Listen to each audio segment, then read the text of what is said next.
Welcome back to another man versus deer video, guys. In today's video, we're talking all about funnels. We're talking all about pinch points. We're going to cover what they are, how deer use them, and how to hunt them. Let's jump into it. This is probably one of my bigger bucks to date. Guys, I cannot believe that actually worked.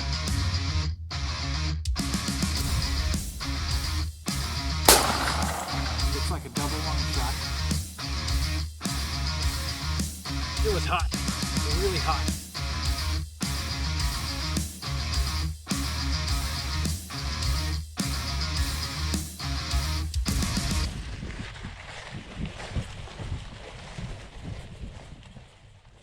Welcome back to the channel, guys. If you're new to the channel, make sure that you smash that subscribe button. Also like the video and drop a comment if you have any questions after the video.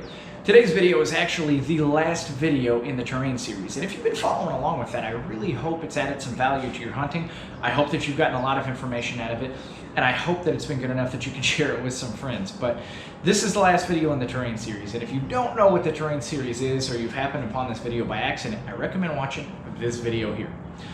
It's a broad overview of what the terrain series is. And the terrain series takes the most common features that you're going to encounter when you're deer hunting, breaks them down individually, tells you how to hunt them, how to scout them, and then how to find them on a topographical map. The video that I linked is the introductory video to the whole series, which broadly defines each one and then tells you what to look for as far as finding them on a topographical map. But really good stuff in there. If you don't know a lot about terrain, I highly recommend checking the other videos out. But in today's video, we're talking about funnels. We're talking about pinch points. We're going to talk about what they are, how deer use them, and then how to hunt them. So what is a funnel or a pinch point? Well, a funnel or a pinch point, and I'm going to throw some examples up here as we're talking about them, but a funnel or a pinch point is terrain that lays out in such a way that it basically forces deer to move through a specific area due to the outside areas not being safe or the terrain being basically unwalkable. So how do deer use them, and why do they use them? Well, there's a couple of different reasons deer will use them. The number one is safety. So like if you've got a wide open field and you've got one section of woods that's connected to another section of woods by a skinny section of woods that goes across this field, obviously they're going to use that skinny section of woods because they can cross that field and still remain in cover. Other times they're going to use funnels or pinch points because the terrain is just not favorable. Like a bench on a super steep ridge, the bench is going to be the only section of walkable terrain on that otherwise steep or impassable hillside. And so deer are just naturally going to use that because it's the easiest place for them to walk.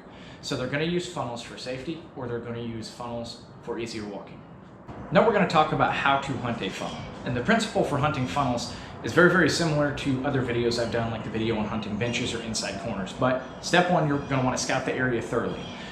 You're going to want to do this, one, to identify where the trail is running through this funnel at, and two, to see if any deer are bedding or staging in close proximity to this, because obviously you don't want to blow them out when you're on your way in to hunt these things. And the third thing is access. You don't want to access your hunting spot in a way that makes you have to cross that deer's trail in order to get to your spot, because those deer are going to smell where you crossed.